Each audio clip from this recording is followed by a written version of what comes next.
Hola, hola, ¿cómo están todos? Muy, pero muy bienvenidos. Esto es El Doctor en Casa. Hoy vamos a hablar de la hipertensión arterial, un enemigo silencioso de nuestra salud. Vamos a hablar con una especialista en este tema que les voy a presentar enseguidita. Pero antes de presentar a nuestra invitada, vamos a ver esta placa que nos explica un poquito más sobre cómo estamos con el tema de hipertensión arterial. Según la OMS, las enfermedades cardiovasculares representan la principal causa de muerte en nuestro continente y la presión arterial elevada corresponde a más del 50% de dichas enfermedades. 4 de cada 10 hombres adultos y más de una cuarta parte de las mujeres adultas tienen hipertensión. La mitad desconoce que la padece y apenas 1 de cada 5 personas tiene controlada su condición. La hipertensión incrementa el riesgo de cardiopatías, encefalopatías, nefropatías y otras enfermedades. Se la conoce como el asesino silencioso, ya que rara vez provoca síntomas. Y para hablar de este tema, invitamos a una especialista en cardiología y medicina interna. Ella es la doctora Cecilia Marecos Viana, que está acá con nosotros. Doctora, bienvenida al programa. Gracias por tu tiempo y por estar acá. El tema de hipertensión arterial es un tema que a mí me parece muy importante porque, como decía nuestra placa, es el principal factor de riesgo porque tenemos como causa número 1 de muerte a nivel mundial las enfermedades cardiovasculares. Y la hipertensión es una de las causas fundamentales. La prevalencia de hipertensión arterial a nivel mundial es muy elevada. Y se le llama el enemigo silencioso. ¿Por qué, doctora? Porque justamente la hipertensión arterial es una enfermedad que por muchos años permanece sin síntomas o por lo menos tiene síntomas muy inespecíficos, entonces uno no llega a diagnosticarla de forma temprana muchas veces, entonces es necesario los controles rutinarios para poder diagnosticarla. O sea, uno puede tener presión alta y no saber, no sentir nada. Así mismo. Y la presión está ahí por las nubes. Muchas veces eso es lo que ocurre y entonces uno ya encuentra la hipertensión en etapas muy avanzadas, cuando la presión ya es un poco refractaria incluso o ya hizo daño a los órganos blancos. Eso es lo que suele ocurrir y nosotros entonces nos encontramos los médicos frente a lo que son ya las complicaciones. Doctora, ¿y puedes explicarnos así en palabras bien sencillas por qué tener presión alta daña los órganos y hace daño? Claro, esto es algo desde la anatomía, desde los vasos sanguíneos. La hipertensión hace que el vaso sanguíneo, las paredes de los vasos sanguíneos se vuelvan más rígidas, se van endureciendo y entonces produce un daño en cualquiera de los órganos, ya sea el hígado, el riñón, los ojos, los miembros inferiores y el corazón por sobre todo, que es a lo que más uno le tiene miedo. El corazón es el que sufre muchas veces y el que suele dar más síntomas cuando empezamos a hablar de hipertensión arterial. Y es porque la sangre pasa con más fuerza por las venas, ¿verdad? Claro, entonces genera a la larga, porque es una enfermedad crónica, sí, sostenida en el tiempo. Entonces lo que hace es que las arterias se vuelvan rígidas y esto cuando se trata de arterias pequeñas o vasos sanguíneos pequeños, entonces va generando lo que se llama aterosclerosis. El endotelio de las arterias se va formando pequeñas placas, se vuelven más susceptibles a la acumulación de placas, de colesterol, de triglicéridos y entonces se vuelve más susceptible. Ese es el mecanismo de daño de la hipertensión arterial. O sea, las venas y las arterias se recubren de placas, entonces eso hace que el agujerito que queda por adentro, que pasa la sangre, sea más pequeñito. Así es. Y entonces ahí genera mayor fuerza. El cuerpo tiene que generar mayor fuerza para poder vencer esta resistencia. Y de ahí va generando un engrosamiento y la rigidez de la que hablamos. Y eso hace que después todos los órganos vayan sufriendo.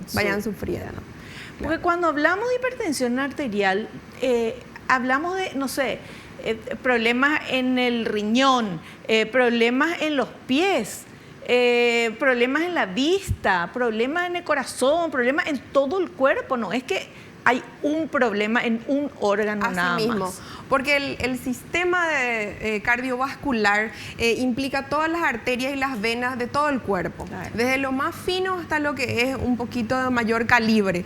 Entonces las arterias se van endureciendo y el flujo sanguíneo ya no es correcto.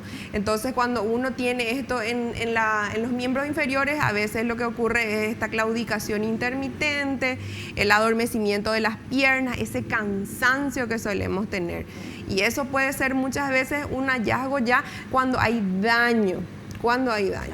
Bueno, este es el tema que vamos a hablar hoy acá en el programa, y ahora nada más que así como un adelanto al inicio del programa. Nosotros vamos a hacer un pequeño corte, pero a la vuelta vamos a estar hablando bien detalladamente y la doctora nos va a explicar qué, por qué y qué tenemos que hacer, cómo tiene que ser la vida de una persona que ya tiene presión alta. Y la pregunta del millón, ¿se puede evitar tener presión alta o ya estamos destinados a tener presión alta? De eso nos va a contar a la vuelta del corte.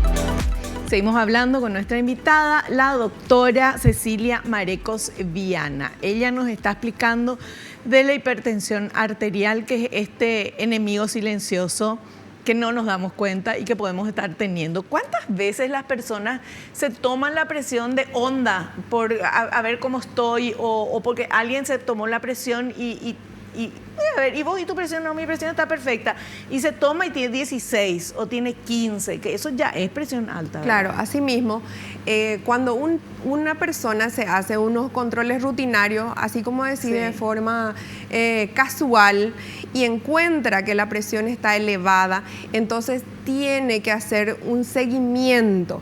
Un solo pico de presión alta muchas veces no determina qué tipo de presión estamos teniendo, pero para eso justamente tenemos que acudir al médico. Cuando uno encuentra presión alta por encima de los 140, 80, 140, 90, uno tiene que acudir al médico para que se le haga una evaluación completa del paciente y se pueda determinar si es que ya amerita tratamiento, porque hay casos que tampoco no amerita tratamiento al inicio. Perfecto.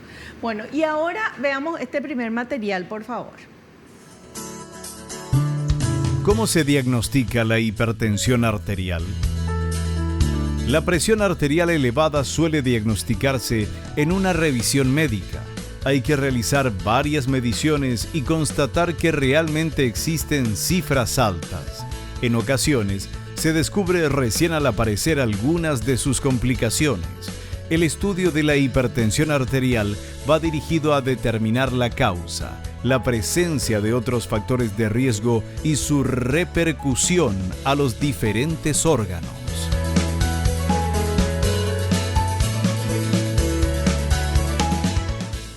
Explícanos, doctora. Bueno, me parece muy interesante lo que esta primera parte, porque para poder tratar la hipertensión uno necesita saber que tiene hipertensión.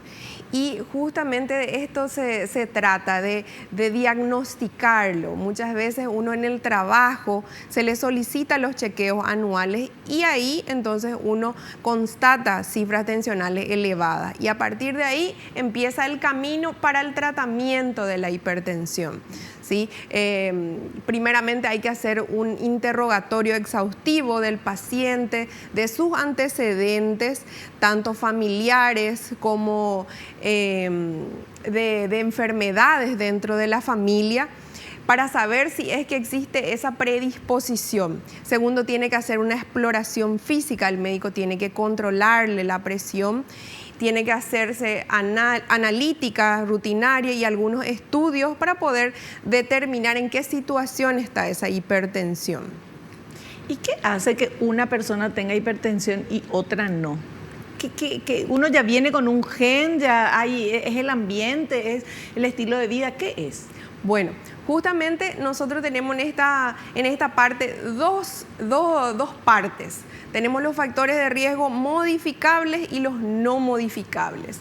En cuanto a los factores de riesgo modificables, tenemos lo que ya nosotros conocemos bien, que son el sobrepeso, la diabetes, el sedentarismo, la falta de actividad física, la mala alimentación, el hecho de no tener una alimentación, un régimen saludable de alimentación. Entonces, todos esos son factores predisponentes que son modificables. En cambio, tenemos otros factores que no son modificables. Son los factores que ya vienen con nosotros. Por ejemplo, la edad. Con mayor edad, uno tiene más predisposición a la hipertensión. Otro sería el sexo. Los hombres tienen normalmente mayor predisposición a la hipertensión arterial cuando son más jóvenes. Las mujeres estamos protegidas por las hormonas. Posteriormente, estos cambios se igualan, ya más o menos tenemos los mismos riesgos. Después viene la raza y la genética, que como bien dijiste, la genética es un factor muy importante, porque si es que nuestros padres son hipertensos, entonces nosotros tenemos una gran probabilidad de ser hipertensos también. Lo que vamos a ir determinando es a qué edad se presenta esta hipertensión, porque mientras es un poco más temprano, más tiempo tenemos para que la hipertensión cause daño en nuestros órganos. Y muchas veces uno no le da tanta importancia a la hipertensión porque es hipertensión nomás, pero es la clave para todas las demás enfermedades. En todas las enfermedades prácticamente nosotros le encontramos a la hipertensión arterial como factor de riesgo. Entonces no es hipertensión arterial nomás, no es que soy hipertenso nomás. Hay que seguirle a la hipertensión. Claro, una persona que tiene presión alta, que es hipertenso, es más fácil que tenga algún otro problema de salud. Por supuesto, porque son un encadenado de cosas. La obesidad o el sobrepeso estira la hipertensión, la diabetes, el sedentarismo también, todos van contribuyendo. Y si yo vengo con una carga genética, entonces esa predisposición hace que yo desarrolle la hipertensión arterial. Perfecto, perfecto. Bueno, tenemos otro material. A ver, por favor. Factores de riesgo de padecer hipertensión. Obesidad, nivel de estrés elevado, demasiada sal en la dieta y poco potasio, lo que favorece una alimentación poco diurética. Fumar, no realizar actividad física, padecer diabetes, problemas de riñón o cardiovasculares, consumir elevadas cantidades de alcohol, antecedentes familiares de hipertensión.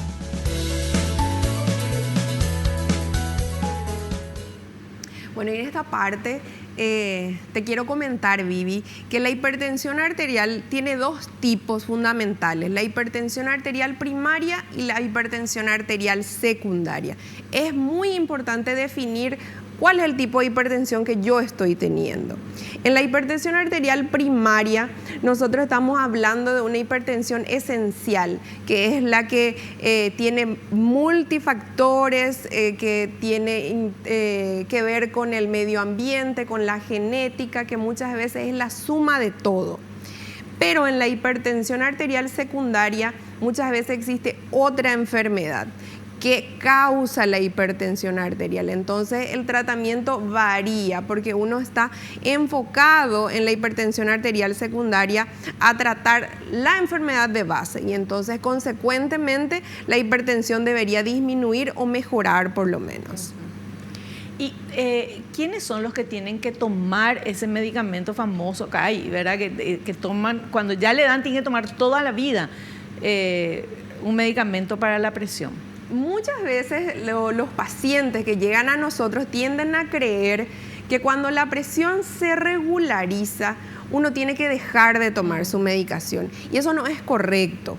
Tiene que ser un seguimiento del paciente en el tiempo, con controles periódicos de la presión, para saber si ese paciente es apto para dejar de tomar su medicación. Y van a influir muchos factores, no solamente que 1 o 2 días mi presión esté normal, porque eso es lo que tendemos a pensar, que cuando la hipertensión está controlada, uno tiene que dejar de tomar su medicación. Y aquí está el error, porque justamente porque tomamos la medicación, muchas veces es lo que estamos controlados. Claro. Entonces vos le preguntabas a un paciente, ¿usted es hipertenso, señor? Y no. ¿Y toma algún medicamento? Y empieza a citarte su medicación antihipertensiva. O sea, tendemos a creer que cuando la presión está dentro del rango normal, ya no somos hipertensos. Somos hipertensos controlados, tratados.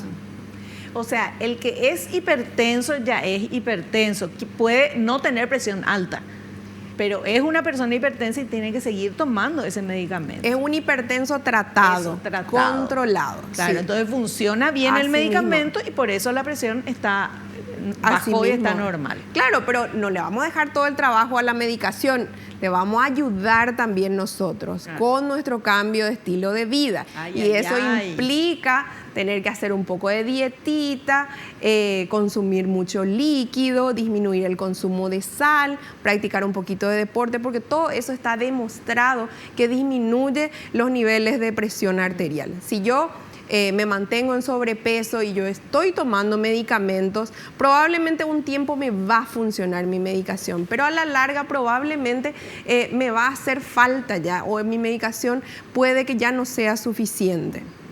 ¿Y qué pasa cuando la medicación no es suficiente? Y los órganos van dañándose mucho más rápido. Entonces, yo lo que me encuentro es con problemas de vista, disfunción de la parte renal, problemas en el corazón, en las extremidades, y eso es lo que me indica que la hipertensión progresó y dañó los órganos blancos. Aún tomando el medicamento, si no cambia el estilo de vida y si no hace una vida saludable, puede llegar un momento en que lo mismo el medicamento no dé abasto.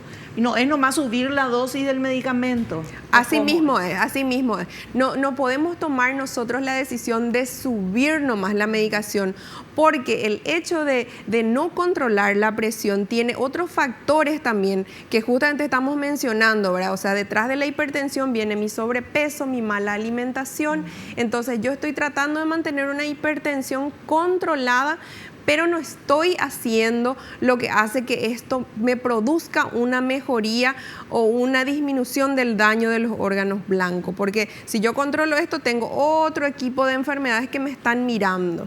Ya, perfecto. Bueno, vamos a hacer un corte, pero entonces lo que aprendimos hasta el momento es que no basta con tomar nomás la pastillita para la presión. Tenemos que hacerle caso a la doctora de todos, con presión alta o baja o lo que sea, hay que hacer, tenemos que llegar y lograr tener esa vida sana, de hacer un poquito de ejercicio, de dormir bien, de alimentarnos lo mejor posible, todos, no solamente la gente que tiene hipertensión, pero los que tienen hipertensión no les vale solo la pastillita, tienen que hacer eso para que todo esté bien. Bueno, ¿aprendimos eso hoy? Sí. Vamos ahora al corte y volvemos enseguida.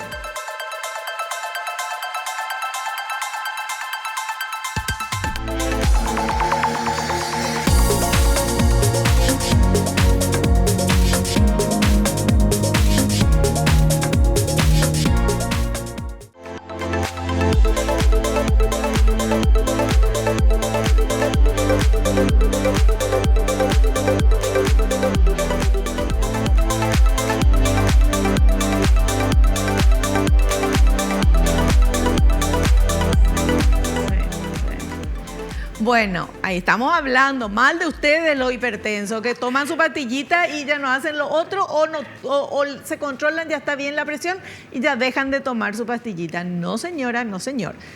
Vamos a hacerle caso a la doctora. Porque acá lo que queremos, hablando, como siempre decimos acá en el Doctor en Casa, lo que nosotros queremos hacer acá es llevar toda la información que los médicos, que los profesionales nos pueden dar. No solamente lo que vos podés encontrar en un libro de medicina o en el doctor Google, que no hay que confiar porque cualquier cosa sale ahí, sino todos esos tips y todas esas cositas que con la experiencia ellos nos pueden contar, ¿verdad? Porque si no, uno pensaría, bueno, tengo hipertensión, existe este remedio, yo tomo, ya está. Bueno, no es solamente eso. Entonces, así vamos a ir aprendiendo, porque lo que queremos es vivir sanos, disfrutar de la vida, vivir todos los años que tengamos que vivir, pero con salud. Y eso lo vamos a lograr solamente si le escuchamos a la doctora. En este caso, por ejemplo, que estamos hablando de la hipertensión. Doctora, es muy común, ¿verdad? Estamos hablando en el corte, es muy común eso de que de ese malentendido, tenía presión alta, ya no tengo más, ya me curé, ya no tomo mi medicamento. Así mismo. La hipertensión es algo crónico, una enfermedad crónica. Eso quiere decir que a lo largo de los años probablemente yo voy a tener que hacerme controles, seguimiento, tomar mi medicación, controlarme con el médico. Porque, como estábamos comentando, el error está en suspender nuestra medicación, porque una de las primeras causas de internación pasajera es el pico de presión alta. El paciente viene y tiene un pico de presión alta que se tiene que manejar en una sala de urgencias porque o no estaba tomando su medicación, porque se olvidó, estaba bien ya mi presión, entonces dejó de tomar su medicación y eso lleva a los picos de presión alta. Muy difícilmente los pacientes que están bien controlados con medicación hacen picos de presión. ¿Sí? Tiene que ver muchas veces con esa falta de adherencia al tratamiento. Ya. Y cuando hay esos picos de presión, es cuando sienten dolor de cabeza o ven estrellitas o puede tener pico de presión y no sentir nada. Hay pacientes que durante muchos años ya tienen hipertensión elevada, bien elevada, entonces lo toleran un poco más, entonces uno le hace un control en consultorio y la presión está bastante alta y el paciente dice no sentir nada. En ningún caso existe eso es normal para mí, ese es mi normal. La presión alta no es normal. Siempre tiene que ser tratada y si es que está alta, tenemos que hacer algo al respecto. Doctora, tener 13 de presión ya es tener presión alta. Varía, esa es una prehipertensión. En la clasificación nosotros le ponemos al 13-8, el famoso 13-8, en categoría de prehipertensión. Lo ideal sería tener el 12-8, pero no para todos también, ¿verdad? Entonces, cuando hablamos de hipertensión, estamos ya por encima de los 14-9. De los 14-9. Ese es para que nosotros podamos tener. Pero esto también, Vivi, tiene que tener en cuenta ciertos factores. O sea, yo no puedo ir a controlarme mi presión después de estar trabajando aquí haciendo los quehaceres. O sea, tiene que darse unas ciertas condiciones. No tenemos que ser tan fanáticos de medirnos todo el tiempo la presión, porque con 2 mediciones al día es suficiente. Uno muchas veces ya es suficiente, porque uno tiene que tomar estas recomendaciones que son pequeñas cosas que marcan la diferencia. Por ejemplo, si yo me voy a controlar, por lo menos estar sentadas 20 minutos en reposo, descansado, tranquilo. No es que llegaste, subiste la escalera y porque ahí la presión va a aumentar lógicamente porque el corazón está sometido a un esfuerzo, entonces la presión va a elevarse y esa no es la hipertensión. Nosotros hablamos de hipertensión cuando es sostenida en el tiempo y las condiciones de toma de presión fueron las adecuadas. Entonces es sentarse, no consumir una taza de café antes, no estar fumando previamente, el manguito tiene que ser acorde al brazo del paciente, lo ideal son los brazaletes, no tanto las partes de muñequeras. por ejemplo, tiene que estar a la altura del corazón, la medida. Entonces son pequeñas cosas que hacen y que marcan la diferencia. Claro, de cómo tomar bien la presión, Claro. de que te tomen bien la presión. Doctora, ¿y un deportista, por ejemplo, puede tener presión alta?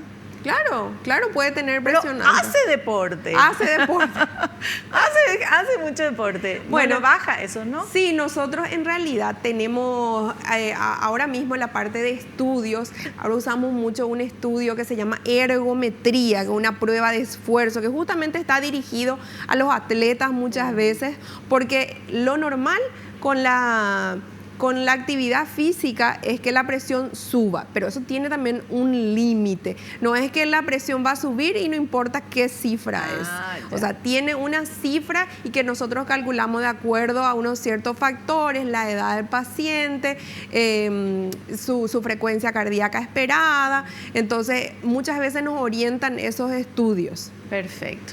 Bueno, señor director, tenemos otro material que vamos a compartir, por favor. Síntomas y consecuencias.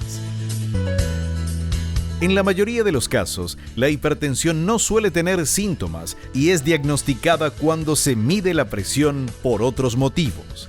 Algunas personas sufren un elevamiento repentino de la presión, denominada hipertensión maligna, y pueden tener síntomas como náuseas, vómitos, dolores fuertes de cabeza, visión borrosa o confusión. Al tener una presión más elevada, el corazón debe hacer un sobreesfuerzo que lo afecta y a las arterias, pudiendo crear anginas de pecho, arritmias, alteraciones en la visión, infarto de miocardio o cerebrales, insuficiencia renal, entre otros.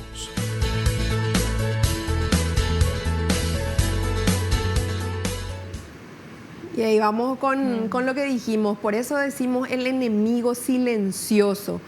¿Por qué? Porque al principio de todo esto nosotros no tenemos síntomas, pasa desapercibido muchas veces. Ya cuando hubo esa afectación, entonces yo tengo esa visión borrosa o tengo la dificultad para respirar o el dolor de pecho, o sea, puede ser que sea ya la consecuencia y no estamos llegando a tiempo.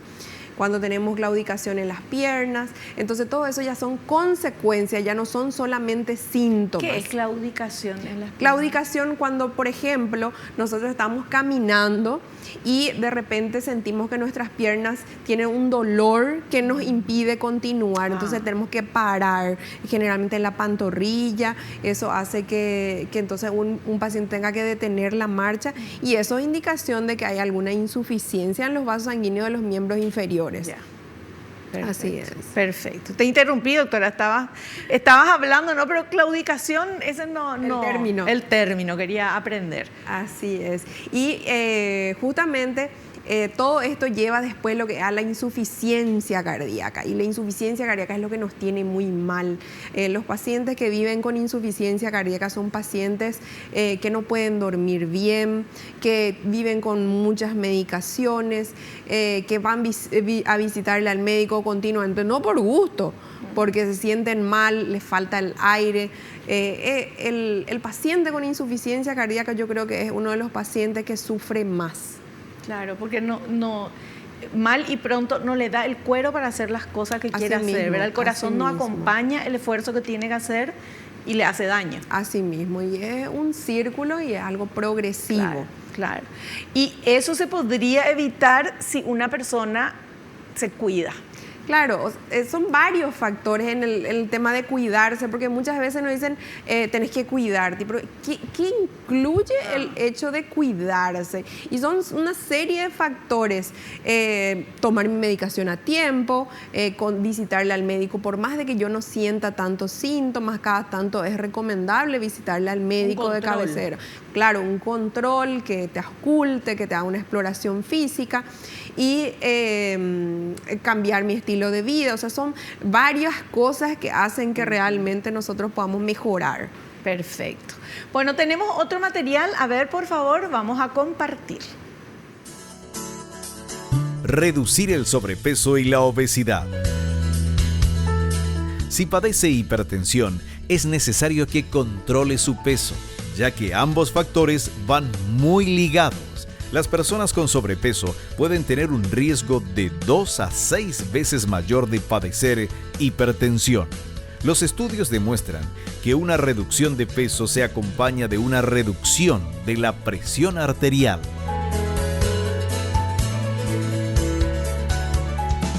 Bueno, nosotros me indican que tenemos que hacer, doctora, el corte ahora. Acuérdense de ese material de lo que vimos recién. A la vuelta del corte la doctora nos va a explicar.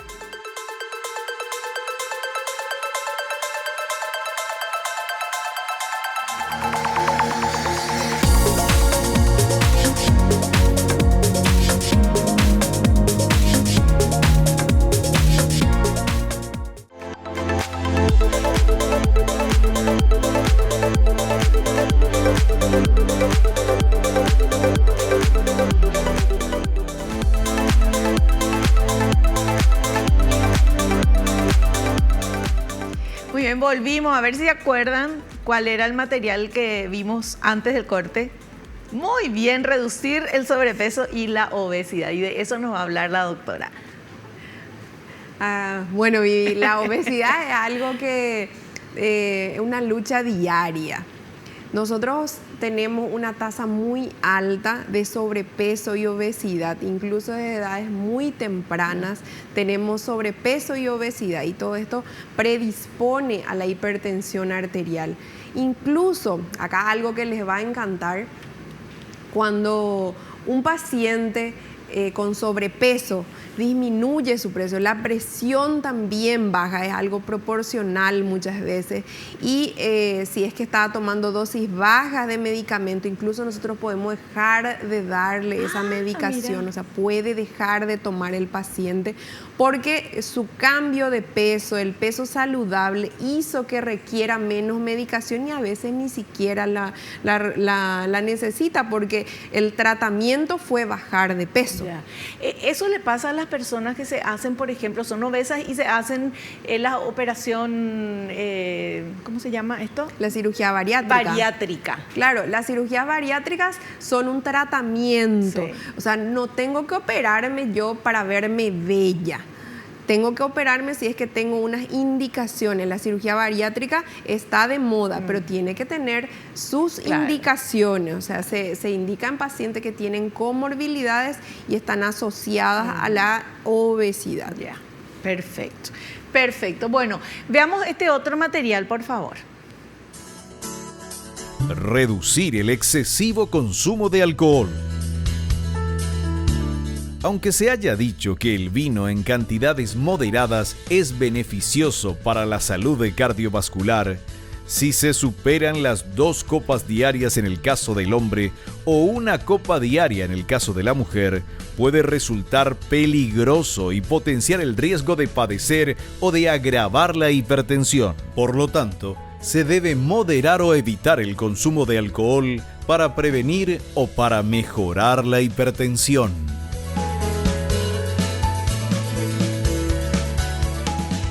Súper interesante, doctora, porque durante mucho tiempo se decía o se dijo y se creía que era 1 copa de vino todos los días para el corazón, guau, que hacía bien. Ahora no es así, porque esto supuestamente viene de Italia y de que siempre toman vino y no tienen tantos accidentes cardiovasculares, pero comen diferente, caminan más, o sea, es otra historia, ¿verdad? Claro, así mismo es. En los países europeos muchas veces sí la copa de vino está instalada, pero no, muchas veces no es aplicable a nuestra realidad, sí. Que nosotros para levantarnos a ir a traer el control de la tele muchas veces no nos queremos mover. Sí, sí. Entonces es muy diferente nuestra alimentación de lo que es la alimentación de los que están en otros continentes. No podemos compararnos, pero sí, definitivamente las pequeñas cantidades de vino en este caso contienen pequeños antioxidantes que pueden resultar beneficiosos, pero ojo con el abuso, claro. En el abuso está el tema, sí. ¿Sí? Porque el alcohol en sí es un producto estimulante, el alcohol es estimulante, entonces favorece a que si yo consumo en exceso, eso pueda hacer que mi presión se eleve más aún. Y consumir en exceso, doctora, es lo que nosotros pensamos, ¿verdad? Bueno, te tomaste, no sé, la botella o una copa todos los días, que también eso es exceso, porque es todos los días.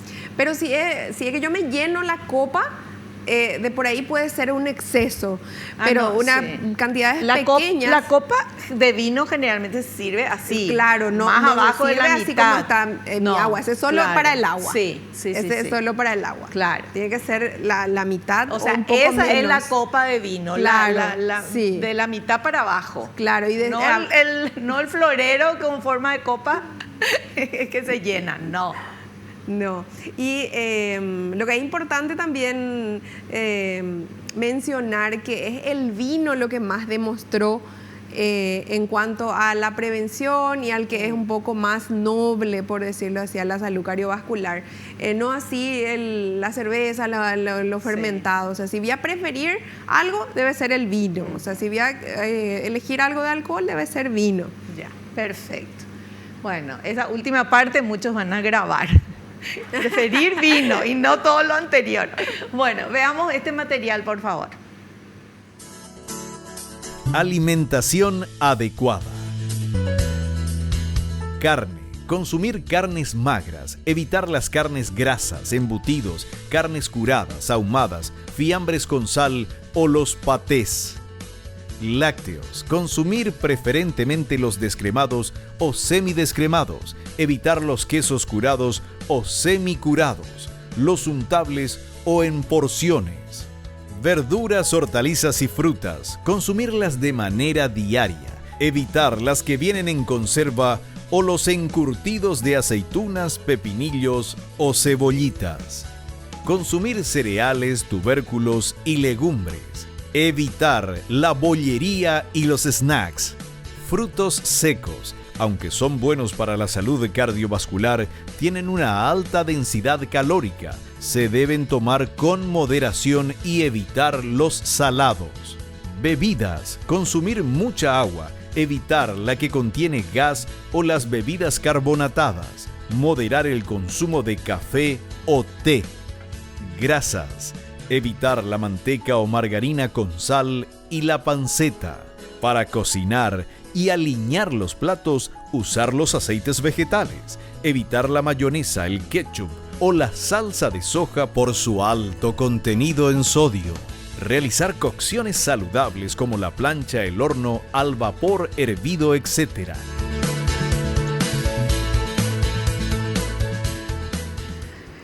Bueno, para los que no cambiaron de canal todavía y siguen viendo el programa, porque después que vimos esos pocos quedamos, no sé quiénes quedan que hacen una buena alimentación. Me llamó la atención, doctora, dos cosas. Uno que decía el paté y otro el agua con gas.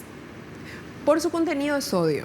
Mira que nosotros cuando hablamos de hipertensión arterial tenemos que reducir el consumo de sodio. Te voy a dar un dato, Vivi. Hace un tiempo estuve en una conferencia donde hablaban y usaban el término de comida real y me llamó mucho la atención ese término porque realmente eso es lo que está ocurriendo. No consumimos tanto la comida real. Tenemos más tendencia a comprar las cosas y ya comerlas, no nosotros prepararlo en la casa. Entonces eso, la famosa comida chatarra, la comida no real, es la que realmente nos está aportando el exceso de sal a nuestra dieta. No muchas veces es la causa el ponerle mucha sal, sino que todo lo que nosotros estamos consumiendo, si yo le pongo conserva, si estoy comiendo un poco de aceituna, si le estoy agregando, porque el principal conservante es el sodio. Si uno se pone a mirar las etiquetas, todos ellos tienen sodio. Claro. Todos ellos tienen sodio y eso es lo que hace que se pueda conservar. Entonces yo consumo, qué sé yo, arveja. Arveja enlatada es muy diferente, sano, claro, pero uno tiene en su cabeza de que es sano y sí, las arvejas son saludables, pero lo ideal son las arvejas que vienen desde el cultivo, que se de manera y si lavamos las arvejas, le sacamos pasa que ya pasó un proceso de conservante. No es la agüita nomás que tiene no ahí, solo la agüita, no solo la agüita. A veces uno viene la ensalada primavera que es bastante linda, pero tiene mucho conservante. ¿Por qué? Porque tiene sodio también. Claro, claro, claro. Bueno, y el tema ¿y el agua con gas? ¿El gas tiene sodio? El agua gasificada tiene un contenido de sodio. Entonces, preferiblemente tomar agua sin gas, la limpia, la baja en sodio. Pero hasta la que viene en sifones o la que viene embotellada. Embotelladas. Embotelladas. Bueno. Perfecto. Bueno, ¿qué le decís a la gente que está viendo el programa y que dice, bueno, sí, estaba haciendo mal las cosas? Y los que no tenemos presión alta también tenemos que hacer bien las cosas para no tener. Porque uno de repente nomás te puede aparecer la presión alta, ¿verdad, doctora? Así mismo.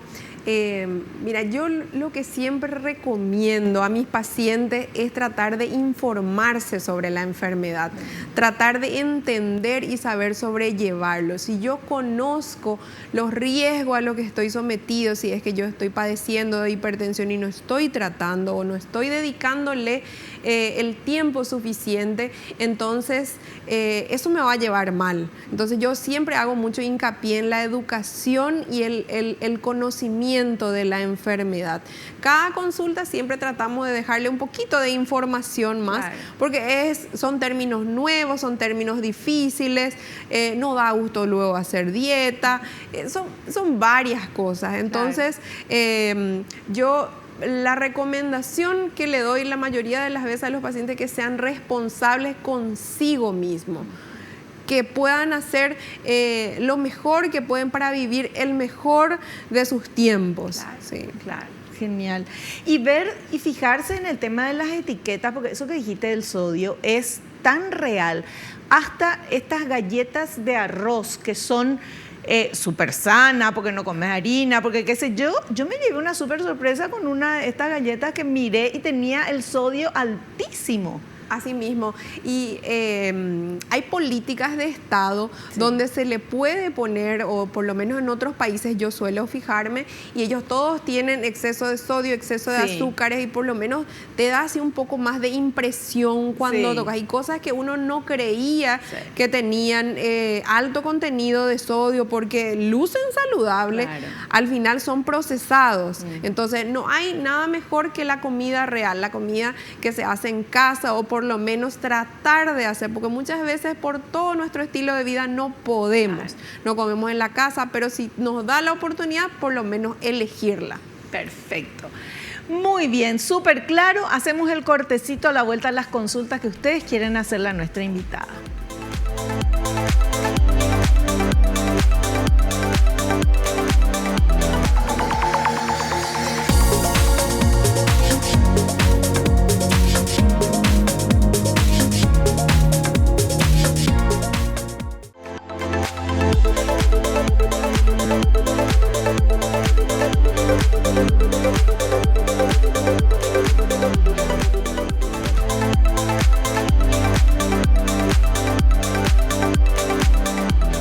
En el corte le pregunté a la doctora, ¿y la chipa? Porque no apareció, ahí es como peligrosa.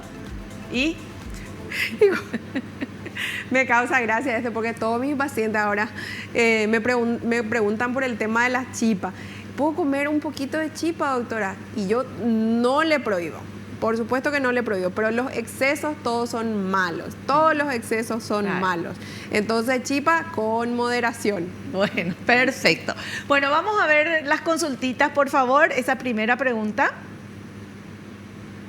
En la menopausia, ¿se tiende a tener hipertensión? Esta pregunta me gusta mucho, Vivi, porque sí, existe un aumento en las cifras tensionales cuando las mujeres, nosotras terminamos nuestra etapa fértil, ¿sí? Porque existe una depresión de los estrógenos, entonces eso hace que la presión arterial suba, y junto con la edad, porque la menopausia está ahí entre los 50 años aproximadamente, a veces menopausia precoz, un poco antes, y ahí entonces junto con la edad y la caída de los estrógenos, entonces todo se va juntando y entonces el daño que nos produce va apareciendo ahí, como si nunca tuve enfermedades, nunca tuve presión alta y estábamos protegidas. Claro. Entonces, cuando ese cese de la actividad hormonal hace que nosotros podamos tener mayor tendencia a la hipertensión que lo que teníamos antes, porque las mujeres jóvenes normalmente uno le controla muchas veces y es bajo la presión, yo tengo presión baja. No, en realidad están protegidas por las hormonas. Perfecto. Vamos con otra consulta. La presión arterial tiene relación con la presión ocular. La hipertensión sí está relacionada con la presión alta en los ojos, la hipertensión ocular, ¿verdad? Se hizo estudios donde se le analizaron a pacientes hipertensos y le controlaron la presión en el ojo y estaban elevadas. Entonces nosotros decimos que los pacientes con hipertensión tienen que hacerse sus controles anuales para saber la presión ocular. ¿Por qué? Porque si yo estoy padeciendo de hipertensión ocular y no le estoy diagnosticando, entonces eso hace un daño a la microvasculatura de la retina y un daño al nervio óptico, y incluso podemos padecer de glaucoma más adelante, porque todo esto hace una predisposición, y el glaucoma es la segunda causa de ceguera más importante. Perfecto. Y la última consulta. ¿Tener diabetes puede predisponer a la hipertensión? Y acá están los colegas. La hipertensión y la diabetes, ellos andan de la mano la mayoría de las veces. El que es hipertenso después a veces tiende a ser diabético, y el que es diabético muy difícilmente no es hipertenso. Entonces son enfermedades que van de la mano, uno se atrae al otro y debemos diagnosticar para tratarlas. Sí o sí ellos se estiran. Entonces si yo padezco de diabetes, yo tengo que hacerme mis controles de presión porque yo tengo un mayor riesgo, una predisposición a tener presión alta. Perfecto. Doctora, te queremos agradecer tu tiempo, el haber venido acá al programa y todo lo que nos estuviste explicando. Muchísimas gracias y te esperamos en un próximo programa. Muchas gracias, Vivi, muchas gracias a tu audiencia. Es un placer siempre estar acá con ustedes. Muchas gracias. Nosotros nos despedimos hasta el próximo programa. No te olvides lo que te digo siempre, porque es cierto, naciste para ser feliz, no te conformes con menos. Chao, chao.